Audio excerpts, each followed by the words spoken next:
Hello, college football fans, and welcome to the SEC Yesterday and Today. I'm your host, Bird LaCroix, and this is episode 6 of our podcast. We find ourselves today at the halfway point of the college football season here in 2017. It's hard to believe, and we're going to talk about the first half of the season, the second half of the season, make some predictions, and talk about a couple of other things on our podcast today. We're doing it a little bit differently. We're not going to have an opening segment that talks about specifically about yesterday or years past. We'll get into some of that within the conversation. So right now, without further ado, we're going to bring on our guest, Lyn Scarbrough. And Lyn was the first guest we had on our program back in early September before the first game of the season. Lyn is the marketing director and assistant editor at Lindy's Publications. Welcome back, Lyn. We're glad to have you on the show again. I can't believe 6 weeks ago we were doing this, and now we are halfway into the season. But it's good to have you with us once again. Yeah, time passes fast, Bird. What's the old deal? Time passes quick when you're having a good time. Absolutely. Well, it's always a good time in what you and I have been blessed to do in our careers, and it's a good time with the football season. Always good to talk with you. I know you and I talk a good bit off the air, but it's always good to be on the program with you. Oh, yes, it is. Can't talk enough football, and you're talking about time flies. Time's been flying for us in our personal lives. You just went by a personal milestone, the birthday there last week, days ago. Is that right? Yeah, anybody that keeps up with my stuff, it can't be a secret. I turned 70 last week, and somebody sent me back the things that way you just as old as you think you are. Well, I think I'm 70, but I'm trying to not.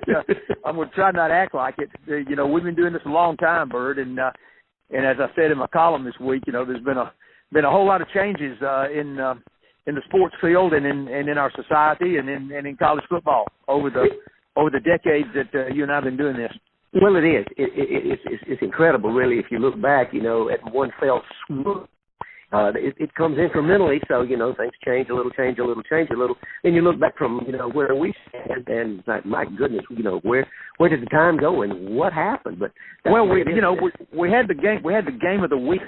You remember that on Saturdays you have the game of the week, and they pick one game. You look forward to having the game of the week, and now it's got a game of the you got 12 games of the hour.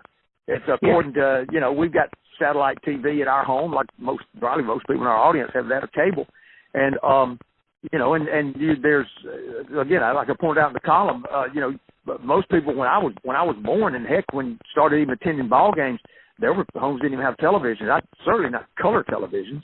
No, and now you got every game that's played. Almost literally every game that's played. That's right. It's live on game of the week. Yeah, you would have something. You'd have one big game. I remember even before Keith Jackson and Frank Boyles. There was Chris Schenkel. I'm trying to think of some of the early guys way back on.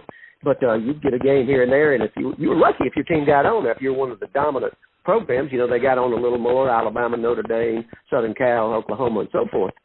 But, we would just hope for that one thing. And then the regionals came along, not just the national game, but that helped a little. But like you say, we got it. Everybody plays Tuesday night, Wednesday night, Thursday night, Friday night, et cetera. Well, they're having the World Series, the Major League Baseball playoffs are now, and that to me is the most glaring change in things. My birthday was this past week. I remember years when they were having the World Series on my birthday weeks. And now they're not, they're just concluding the first round of the multi-level playoffs, and theoretically the World Series could go almost in November. Oh yeah, and speaking of the game of the week, they had the game of the week with Pee Wee Reese and Dizzy Dean. Yeah, brought to you by Falstaff Beer. And you remember that? And they had that big old cartoon guy. That was the logo man for Falstaff Beer, and every time there was a stolen base, old Diaz would say somebody slid in there. Oh, that was wonderful, and that was good times. But they're good times now. And speaking of 6 weeks into the season, is there anything that in the first half of the season, as far as the Southeastern Conference goes, give it a quick review and tell me your impressions of that first 6 weeks, if you don't mind. Well, I think if you want to look at, let's say, surprises or things you didn't expect, I think on the downside, as mediocre and bad as some teams have done, I think on the downside, LSU is probably the biggest downside.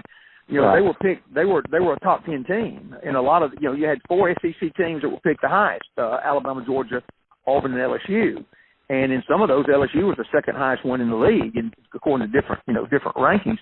And they're the one that slid the most. Now, they're from where they were to begin with. Now, they still probably have the best opportunity to resurrect themselves because of what Right. their schedule has lying ahead. But right now, you know, if they don't hold on against a really bad Syracuse team at home, their record would be even worse than what you're facing. They beat a Florida team last week that's really not very good. Florida's very fortunate to be where they were going into that. Oh, well, yeah, so was LSU and so was Tennessee. Right. I mean, as mediocre as those seasons have been for what you were expecting, they're very fortunate to be where they are. If, you know, we'll stick to LSU. We'll come back to the others. You know, LSU, they're young. They lost a whole lot last year, and I'm not sure that everybody factored that in. They got a new coach. They got a new coaching staff that always has some hiccups. I'm not sure everybody factored that in. And then other SEC teams are not necessarily, well, the upper echelon of other SEC teams are not getting worse. And so you had a lot of factors with LSU, but they've still got a chance. I mean, they could beat Auburn Saturday. They could. And it absolutely. Auburn's had some good teams, Bert. I mean, I think everybody in the audience both knows you and I'm an Auburn journalism graduate, and my dad played football for Coach Jordan at Auburn. And of course you're an Auburn guy, and people know that. We try to be objective in that. Right. You don't want to hide what your background is. And Auburn hadn't won down there in 18 years. Well, I've been to every one of those games. I haven't missed an LSU Auburn game in decades. And Auburn's taken some good teams. In the last 18 years, Auburn has won a national championship. They've come within 20 seconds of winning the second national championship. They had an undefeated team that should have played for the national championship. They've been to 6 or 8 New Year's Day bowl games. Or maybe more than that. They won a Heisman Trophy. You know, so all those things have happened in the last 18 years. But one thing that has not happened in the last 18 years, Auburn hasn't beaten LSU in Baton Rouge. And some of those games, like 05, 07, you look back and wonder, how in the world did it happen? But it did. Well, and in all fairness, they had really good football teams too. Well, yeah, but in this series, you got strength. 2 of those 18 games, Auburn has a field goal kicker that doesn't miss but one field goal, is my memory, and all the rest of the games, he missed 5. He missed 5 field goals. If he gets 1, let him miss 4 out of 5, and Auburn still wins. But one of the most consistent kickers in the SEC misses 5 field goals in one ball game. None of them blocked. He misses 5 field goals, and otherwise Auburn would have won. Les Miles gives one of the dumbest play calls ever. Yeah. You got the last play of the ball game, or next to last play, I think. Anyway, he throws a fade to the corner of the end zone that has no chance. And he's giving the game away, and dadgummit, the guy doesn't catch it over his shoulder before he goes out of the end zone, and they win the ball game at the end. And you've just had some really, really strange games in this series. I think, Bird, of all series in the SEC, this one might be the strangest. You had that 5 interception Auburn game when Auburn ran back 3 interceptions for touchdowns to hold on and win that ball game, and 1994 probably started sealing the nail for Curley. You had the old barn, the basketball arena in Auburn that was there when you and I were down there. It burned during the middle of the game. They have to halt the game because flames are shooting up over the upper deck of the stadium. You go all the way back. I mean, you can go all the way back into the 60s and 70s on weird games for Auburn and LSU. And you know, and you had the game when Tuberville was coach that I forget who the kicker was, but Auburn scores a touchdown that I think ends up maybe being the winning margin when the holder throws the ball over his head and the field goal kicker catches it and runs it in unmolested for a touchdown because they caught everybody so off guard. That's like a Les Miles play. He pulled one against Florida. The same deal in Gainesville. I don't know if he copied it from Coach Tubbs or not, but it's had some really strange innings. Anybody that thinks Auburn's going to roll in there and just smoothly take that ball game doesn't know history. And well, absolutely a game LSU could win. Yeah, Coach O's a motivator, and they're going to have a little momentum coming off that Florida game, and they're kind of making a last stand. If they're going to make a last second half of the season run. It's going to have to start Saturday. If they lose Saturday, you can pretty much kiss it goodbye. Well, I think probably so for LSU. Here's the thing: the four best teams in the West right now are Auburn, Alabama, Texas A&M, and LSU. Well, LSU hasn't played any of them yet. Right. Neither has Auburn. So that's correct. both of these teams have got it laid out there ahead of them. Now, in fairness, neither has Alabama. And now these teams have not played each other. That's not true. Alabama beat Texas A&M, but Alabama hasn't played LSU or Auburn. So you still got a whole lot of football to be played, and LSU is in a position if they, the ship doesn't look like it's going to be righted when you get blown out by a Mississippi State team that's looking pretty mediocre. When you lose to Troy at home, I think at your homecoming, and you ought to lose to Syracuse, things don't look too promising. However, they can turn this thing around, and it would start Saturday. Yes, it could. And now, as far as individual players, any surprise there to you? Anybody that's emerged East or West in the SEC that surprised you? Well, I think I thought for the season that the two best threat players were Christian Kirk at A&M and Debo Samuel at South Carolina, and I voted for them on my All SEC ballot at SEC Media Days back in July, and through the first three ball games, I know Kerryon Johnson leads the country in touchdowns right now with 12, but Debo Samuel had half of that in 2.5 games. When Debo goes down, South Carolina goes down. He had scored 6. He had I think 3 punt return touchdowns already in the first 2.5 games, and I think he had maybe 2 receptions and a run or something. He only had 6 touchdowns in like 10 quarters. And then he gets hurt. So I think the most critical player lost probably has been Debo Samuel from South Carolina. That's on the negative side. Right. On the positive side, it's kind of hard to say because you're not. I think Jake Fromm, because he was thrust into being the starting quarterback when Jacob Eason got hurt, and everybody was touting Eason, and now you're facing what are you going to do when you have Eason and Fromm both healthy? Now, Fromm, here's the thing about him. I mean, he's not lighting it up as far as that goes. I mean, his numbers are okay, but he's not proving himself to be a Heisman Trophy contender. I mean, it could be before he graduates. But right now what he's doing is he's managing the game. It's a tough thing that your first game to ever play is at Notre Dame. With all due respect to Ohio State and Alabama and Oklahoma and anybody that thinks they're the top thing in college football, traditionally over the years, there's Notre Dame and there's everybody else. And for you to start your first game ever on the road at Notre Dame is tough. And Notre Dame's proven to be a pretty good ball team. And to go up there and win, some people. Yes. Yeah, they have, and they're going to be a factor probably. And people don't need to discount Notre Dame because when you're looking at this Final Four deal with the, am I correct that Notre Dame just has 1 loss? Georgia's only game they've lost. All right. So they've only got 1 loss. Notre Dame's its own little unique deal in the mixture, in the formula. And so you've got, people are looking at the 5 Power 5 conferences and saying, okay, now who we pick out of here? Notre Dame never comes up in that conversation. But an 11-1 Notre Dame team screws the deal up even worse than it already is. It does. And so don't forget that when you're looking ahead at what might happen. But Fromm leads his team to the win up there. Now you could make the case that if you had a defense supporting you like Georgia's defense is, you don't have to score many points. Which Georgia did score a lot against Vanderbilt, but other than that, they're not the leading scorer. And if you got Nick Chubb and Sony Michel both healthy to hand the ball off to, me or you could look reasonably good if we could just hold the ball and hand it to him.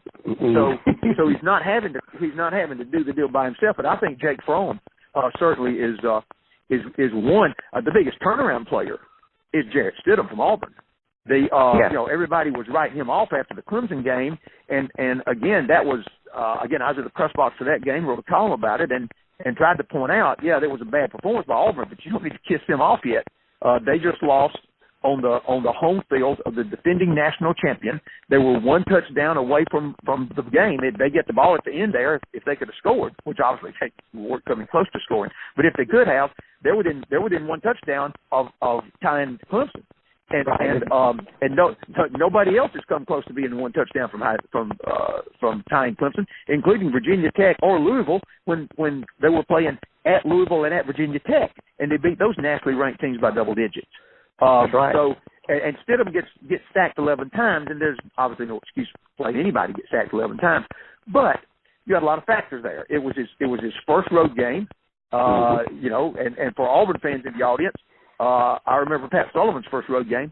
My memory, it was a 45-19 loss at Tennessee. Five interceptions. About 5 interceptions. Yeah. And yeah, absolutely. And his career ended up being pretty good. He turned that on. So there's that history there. And then Auburn in that ball game had Kerryon Johnson, who leads the nation in scoring right now, was hurt and couldn't play. Cam Martin was dinged and was not at. He played maybe 2 plays. And they had to play Cam Petway, who had plantar fasciitis. Mm-hmm. So that's the running game that they had to defense. Well, of course they can totally unload on the quarterback. When that's the situation, you had your top wide receiver suspended, you had your backup quarterback, who was Sean White at the time, suspended, and you had lost your center to an injury. The offensive line was still trying to put itself together, and you're going up against the best defensive line in college football in Clemson. And so you put all that together, and they still just lost by a touchdown. And if they'd have capitalized in the end zone and not kicked field goals, too. 8 points. Well, that's right. Well, they couldn't. They didn't have anybody. It might as well have me and you out there trying to run the ball against them with Petway not being able to push off with his plantar. But with that being said, you go since then in a three game span. I think Stidham completed 82% of his passes. He's completing like 72 for the season right now, which leads the SEC. He's got the highest quarterback efficiency in the SEC. And ESPN names a quarterback of the week nationally. And, of course, they've done it 6 weeks. Only one quarterback has been named it twice. That's Jarrett Stidham. That's He's been named the National Quarterback of the Week twice. So if you want to go from somebody that was being made fun of and everybody saying, oh, boy, they put all their stock in that guy, well, now you look at almost every quarterback statistic in the Southeastern Conference, and Jarrett Stidham's number 1 on a team that's ranked in the top 10. So I'd give Fromm of Georgia and Stidham of Auburn as 2 of the guys that have kind of come from nowhere to get in the picture. Yeah, I would agree. And Stidham is still young. He's still getting his sea legs on him as far as a football player at this level. He hasn't played in that many games overall. Yeah, he's a sophomore. Yeah, he's a sophomore. He didn't play at all last year, so that's kind of incredible. He's really developed. No, I agree. So from an SEC standpoint, I would be. I would put those 2 guys, and you can name a number of others. I think you saw LSU's had the disadvantage of having Arden Key hurt, and Arden Key I think probably with Myles Garrett gone from A&M last year, I think Arden Key's probably the top defensive player in the league. Oh yeah. So and he's been hurt and hadn't been able to play, and so I think that was a little bit of a deficit to LSU. Of course, their defense hadn't necessarily been the problem. It was against Mississippi State, but their offense and that goes back to Danny Etling. Ettling's is a transfer, and he's a senior, and he probably should be doing more effectively than he is. We'll see. I heard that Coach O said something about he felt like he hadn't been letting Matt Canada run the offense enough, and now he started turning it over to him. I don't know if he turned it over to him for the Florida game. If so, I'm not sure how effective that was. It might not be a real good idea. But if in fact he meant going forward, then Auburn may face a LSU offense that may be doing some other things than what they've been doing, and that would be to LSU's advantage to try to catch Auburn off guard with some things. Oh yeah, and well, speaking of games that are coming up this Saturday, October the 14th, why don't we go ahead and pick a few? You ready? Sure, absolutely. All right, well, let's start with Vanderbilt traveling to Oxford to play Ole Miss. How do you see that one going? Well, that's 2 teams in a lot of trouble. I like Ole Miss to win the game. If Ole Miss is going to turn it around and going to win anything, they got to do it this week. This is a Vanderbilt team that was. Hey, I like Vanderbilt. I'm kind of a quasi Vanderbilt guy. I like the underdog. They won the first 3 games, which means they've still got a shot at going to a bowl game. I'm not sure I can see a bowl game in their future if they lose to Ole Miss. And Ole Miss can't go to a bowl game because they're on probation because everything that's going on off the field, and what's going on the field isn't too good either. I think Vanderbilt has been exposed the last 2 or 3 weeks. I don't think a whole lot of the fact that they stayed within 14 of Florida in Gainesville. I'm just not high on Florida at all. in this, and Vanderbilt's really been exposed. Going on the road, if Ole Miss is going to be able to pull anything together, they got to do it now. And I think Ole Miss will win the ball game. Again, these are two teams not going anywhere toward the top of the league, and it would not surprise me to see Vanderbilt win. If Vanderbilt wins this, Ole Miss is throwing in the towel. Yeah, that's it. They at least, against Auburn's, now, in fairness, Auburn had their substitutes in the game in the fourth quarter, but Ole Miss could have laid down and done nothing, and they at least scored a couple of touchdowns against Auburn subs. So you got to give them credit for not quitting. Yeah, they do. They got some great wide receivers, and of course, Shea Patterson. And Shea Patterson's great. He just doesn't have a supporting cast. Yeah, I agree with on Ole Miss. Maybe just because it's in Oxford, but Vanderbilt's defense hasn't been what I had thought it would be, and I got to go with Ole Miss in Oxford as well. I agree. And we go on down to Gainesville, Florida, and you got an interesting ball game with Texas A&M coming into Gainesville. What do you see happening down there? I like Texas A&M. And for one reason, they're better. They're a better team than Florida. They're better they're better at almost every position. It's hard to find anywhere where Florida would on a neutral field. The only reason that people are going to be leaning toward Florida, maybe, and I have not seen the line on the game. I don't know what it is, but the only people might lean toward Florida is because they were close. They stayed close to an LSU team that hasn't been good, and it's a home field advantage. Well, that's fine, but I don't think the Texas A&M players are going to really care about that. Yeah. And Texas A&M is better than them. I mean, Texas A&M played the best games we played against Alabama this year. Hey, if they don't throw that, if A&M doesn't throw that pass at the 2-yard line that gets intercepted, if the guy throws it, up to the cheerleaders or something, Alabama didn't stop that drive. If A&M could have scored a touchdown there, who knows what might have happened? They might have won. But if a frog had wings and all of that. Yeah, but Alabama was a better team than A&M. They won the game, but they weren't that much better. I mean, A&M played them a good ball game, and I don't think Florida would. And I like A&M because I think they're the better team. I think they're the better team too. And they're improving, and they're going to do all right. Listen, if Auburn beats LSU, which I'm not sure they will, Auburn should beat LSU, but I'm not sure they will. Then if Auburn beats Arkansas, which they should do, that could set up if A&M has not lost a conference game, if they can win in Gainesville, that sets up a really, really big ball game in College Station on the same day that Alabama plays LSU. So the theoretically, four teams at the top of the West could be playing each other. That'll be an elimination Saturday. Yeah. Well, it would be. It's the thing is A&M pretty well eliminates itself if it loses to Florida, because Alabama and Auburn don't have any conference losses, and so A&M's got to stay in there, and LSU the same. For LSU to stay in it, they got to beat Auburn, and for A&M to stay in it, realistically, they've got to beat Florida because they got 2 losses, and they've already got a head-to-head loss with Alabama. Yeah, and they still got Auburn, LSU, Ole Miss, Mississippi State, and they still got somewhat of a daunting schedule ahead of them. Well, they do. Their hardest thing is going to be playing Auburn, unless Auburn just something happens to collapse those guys. But this is a big game for A&M. The game against Auburn does not loom as big if they lose to Florida. Mm-hmm. Yeah, I see the Florida luck ran out last week, and I see them losing again this week. Well, yeah, and talk about Florida luck. Against Kentucky, the reason that they lose to Kentucky, it's bad enough if you have a team, you're ahead of them and out playing them, and you only put 10 men on the field, and they have a receiver out there waving his arms. Nobody goes to cover him. You just got 10 men. They throw it to him, and he scores. That's bad enough if you do it once, but they didn't. All they've got to do, the game's winding down. The Florida's got to score a touchdown to win the ball game, and dadgum if they don't do it again. Florida's got the receiver out there on the same hash mark, waving his arms, and Kentucky twice in a row can't even get 11 men on the field. Mm-hmm. I mean, how in the world, how lucky can you get? And then they only win. I know we'll probably talk about Tennessee in a minute, but then Florida only beats Tennessee because they don't know what a prevent defense is against a Hail Mary. The only thing that can beat them is a 63-yard touchdown pass on the last play of the game as a Hail Mary, and they cover it as if it was a 10-yard slant pattern. I mean, I just, talk about Florida being fortunate. They are fortunate. Well, speaking of Tennessee, that interesting non-prevent defense, Carl, let's go ahead and take a look at South Carolina at Tennessee in Knoxville. Go ahead with it. I'm going to take South Carolina. I think Tennessee's in deep trouble. They're off the field. They're starting to have dissension. You may have seen that one of their defensive ends that's been in the rotation playing was either suspended or maybe thrown off the team during this past week.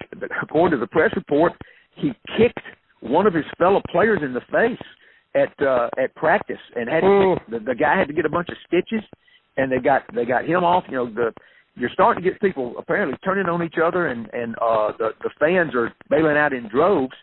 And if they lose to South Carolina, I mean, what's already happened to them? Good Lord, they lose 41 to Georgia at home. What's going to happen in Tuscaloosa the next week? And right. It's not pretty. And you know, Arkansas and Tennessee kind of find themselves in the same position. Although I think Arkansas is probably better than Tennessee, but I don't know if they play each other or not. But anyway. You know, Butch Jones, I can't imagine what miracle it would take for him not to be a dead man walking in the job. And if they lose to South Carolina, the wheels are off, Bert. They don't. You got Alabama coming next week, and you got LSU, Vanderbilt, and Kentucky down the road. Kentucky's right now. Kentucky would be a loss. Alabama's a loss. Mm-hmm. And if LSU can knock off Auburn, then LSU gets some momentum and some swagger back, and that might be a loss. Mm-hmm. And so, you know, and Vanderbilt's not be an easy one either. Well, they play in Knoxville, don't they? They play in Knoxville, yes. Yeah, I don't. Even as bad as Tennessee is, particularly if they know it's win-win for the Gipper, a swan song type thing for Butch Jones, I'd take Tennessee to win the game. But you know, let's talk about that a month from now. A lot of stuff can be happening between now and Thanksgiving. Okay, and then I don't think this is a tough pick. Georgia and Missouri in Athens. No, I think Georgia wins that game and probably wins it pretty handily. But I won't say this about Missouri. I said this on the radio show last week. Everybody was saying, "Oh well, they're going to go in there and Kentucky get another big win." I said, not necessarily. Mm-hmm. Missouri is not as bad as they look. Mm-hmm. They've got between Crockett at running back and Jamon Moore at wide receiver and Drew Lock, they've got some very talented players. They can't play defense, and they don't have any confidence. But it did not surprise me.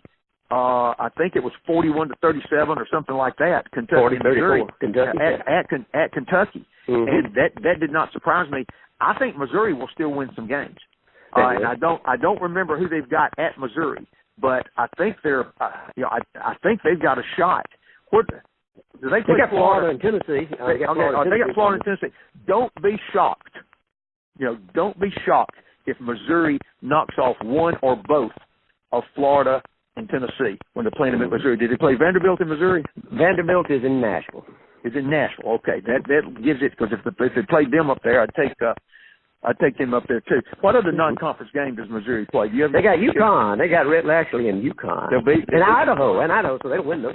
So there's your two. There's most likely two more wins. So Missouri's not a good team, but I'm seeing everybody put Missouri at the bottom of the league when they're rating teams 1 through 14. I think you did. And I don't see it. I think before it's over, I think Missouri will has the potential to win at least 2 or 3 more games and to win at least a couple of SEC games. They played South Carolina when South Carolina had Deebo Samuel. They played Auburn, and we know what that is now. And they go on the road to Kentucky. And Kentucky's a pretty good ball team. If Kentucky can put 11 men on the field, they're undefeated right now. That's exactly right. And let's. I think that's pretty much a consensus. And now we have Brigham Young coming to Starkville for an intersectional game to play Mississippi State. Go ahead.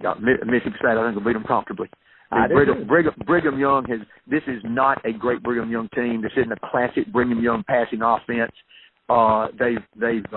They've been pushed around in a couple of ball games against people out there in the West Coast. They're going to have to travel all the way here.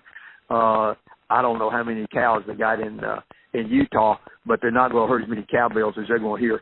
They're probably going to look around and think there's some kind of earthquake or something going on. If they hadn't warned about the cowbells, I can't see. This is Mississippi State. After what's happened to them, the 2 blowouts. In fairness, they got blown out by top 10 teams, but you still, after they beat LSU, they thought they were going to be a top 10 team. And now LSU's been shown for what they've been so far, and Mississippi State's been shown for what they are. I still like Fitzgerald. I think he's a great quarterback, and if he was on a team with maybe a better supporting cast, that he is. Lot wouldn't be quite as bad. But no, I think Mississippi State wins this game by a comfortable margin. Yes, and they've had a week off to lick their wounds from the Georgia and Auburn beatings, and they should beat Brigham Young. I think they will. And then we'll get down to the last two, the Auburn game and the Alabama game. Let's start with Alabama and Arkansas in Tuscaloosa. That game. What's the line on that game? Because it ain't big enough. I don't even know. I don't know either, and it would be good for folks not to know. I talked to a guy. Heard from him this week in Arkansas. That has been covering Arkansas for a long time. He's been covering Arkansas for going on like 4 decades, and he said he's never seen it in this big a mess in Arkansas in the 4 years that he's 4 decades that he's been covering Arkansas. Said the players, they lost their best running back before the season. That certainly hurt them when they lost Williams. The offensive line has not been performing well. They're giving up defensive touchdowns. The offense is not efficient at all. There's no momentum there. The fan base is disgusted. I hear that similar to what's happening behind the scenes in Knoxville. There's stuff going on behind the scenes to see what they can do about getting Vilma out of there as well. They're already talking about who the next coach could be. Of course, they're talking about that at Ole Miss as well. I just can't. I don't see any way. I mean, I think maybe against Auburn the next week they might could keep it competitive, but I don't see how this has any chance to be but a massacre. Yeah, I think it will. I've just looked it up. The line is minus 29.5 for Alabama, so it would be. I would expect it to be worse. I would if they can stay within 4 touchdowns of Alabama, I'll be shocked. Yeah, I will too. They just haven't played any defense. They got clobbered last week by South Carolina. Yeah. But man, about 21 of the points was given up by the offense. Yeah. The defense scored 21, two pass interceptions. I mean, it was ugly, and I fear for Arkansas that things may get uglier. Yeah. Well, we talked about it a bit, but we can come down to the prediction now. Down on the Bayou, Auburn and LSU. Go ahead, Lyn. Well, you got to take Auburn because they're the better team, but the better team doesn't always win, and we've had a number of occasions this year when the better team hasn't always won. So. I mean, Auburn's a better team. You take every position on the field, and there's no position on the field where LSU better than Auburn. Not a one. Defensive line, linebackers, defensive backs, the kicking game, the running game, the quarterback, the wide receivers, the offensive line. I've just named every position, and if we had the time, we could compare every one of them, and Auburn's better than LSU at every position on the field. With that being said, LSU has top 10 recruiting classes every year. They're playing in Tiger Stadium. Auburn hadn't won there in 18 years. I said on the show yesterday that I'm about to say I'm not going to ever pick Auburn to win down there until they show me they actually can. But this is a really good Auburn team, and the coaching staff has to be smart enough to make Auburn aware. Look what's ahead of you. Here's the comparison that you could give. In 2013, when Auburn went down to Baton Rouge, they got beat by 14 points. I was on the sideline for that entire game. And I promise you, when I left the stadium, I didn't think that I would be, because I cover Auburn for Lindy's, your audience probably knows that. And I was not thinking that I needed to make my hotel reservations to go to the Rose Bowl for Auburn to come within 20 seconds to win the national championship after that.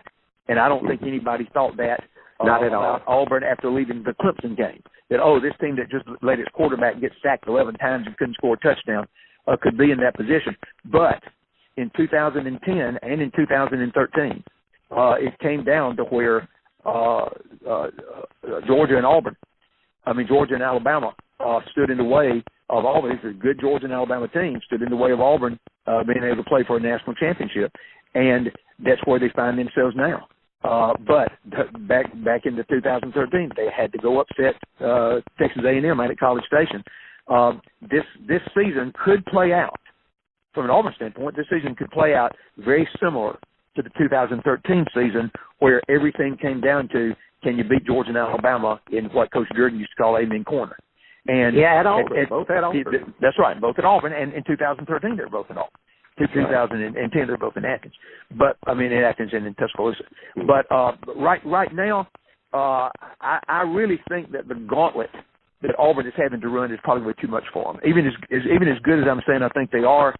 You got a team, the only team in the country that had to play the two teams that played for the national championship last year was Auburn. Only team played Clemson and Alabama. Auburn and Mississippi State are the only two teams that had to play both Alabama and Georgia this year. The two division favorites. We've already seen what Mississippi State did there. Right now, I think you got Alabama 1, Clemson 2, and Georgia 5. I think I don't have the total in front of me, but there's only one team in the country that played 3 of the top 5. That's Auburn. And then they have to play 3 consecutive SEC West road games with no home game in between. Who in the world thought that was a good idea? Yeah. I've never heard of an SEC team having to do a gauntlet of 3 consecutive division road games in a row and not getting any break to have a home game. And you don't play the full conference games on the road, and you got 3 of them all in a row, and they're all against Western Division opponents. Right. And so that overall season, the Clemson, Alabama, Georgia situation in 3, that doesn't sound like a championship schedule to me. And until Auburn proves, I'm not sure Georgia could run that either. Alabama might. Alabama might be able to face what I've just named as Auburn's schedule and win that. Although right now, I think Clemson probably ought to be ranked the number 1 team in the country because they've beaten 3 top 15 teams, and nobody else has even played that many, and Clemson's beaten them all. So I think people are really not giving Clemson the respect they deserve. They deserve to be allowed to defend their national championship until they prove they lose it. And right now, they've got a resume that's much stronger than anybody else's. That being aside, I'm not sure Alabama could run what Auburn's done would have to do. I don't think Georgia would necessarily do it, and I'm not sure that Auburn would do it either. I can't tell you which games I think Auburn will lose, but it's hard to picture that somebody's going to be able to run that whole gauntlet and do that. But if you were to take it on a game by game basis, then Auburn's better than LSU. So I'll take Auburn to win the game, but it wouldn't shock me after LSU got some momentum back last week, beating Florida. It wouldn't shock me to see LSU win this game. But the best team usually wins, and Auburn's the best team. They are the best team, and the Florida game, beating Florida down in Gainesville, which LSU did, gave me a little pause. But looking at it, Auburn's an improving team. I think they're on a mission. I think they're focused, and I think they fully intend to go down there and win that game, and I think they will. And I think they're 6.5 point favorites, but I see Auburn maybe winning by 10, 12, 14 points. Well, I'll tell you what I think Auburn either gets upset, LSU wins the game, or Auburn could win by a very comfortable margin. They could. And I'm not sure which one I think is going to happen. I think Auburn is probably with Auburn as a winner, but I don't see Auburn winning a 3-point game. Right. If LSU pulls it back together enough to make this a competitive game, you and I both have been in Tiger Stadium a lot of times when that's a tough place to play. Brutal. It's the noisiest. I've been on the sideline in every conference, and it's the noisiest. When they're noisy, it's the noisiest conference stadium. And it does help a little bit, I think, from the opponent standpoint that you're playing in the afternoon. You're playing in the afternoon. That gives you hopefully just a little bit more hope. Well, it does. Any opponent gets to play LSU in the afternoon rather than at night has gotten a break.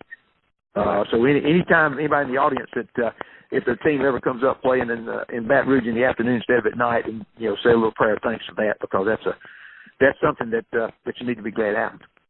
Yes, sir. Well, Lyn, we've about run out of time today. I have enjoyed it immensely, and I hate to quit, but well, me too. Bert, always good to talk to you on and off the air. Thanks for letting us be on your program. And I want to encourage people to go to our website, www.lindysports.com.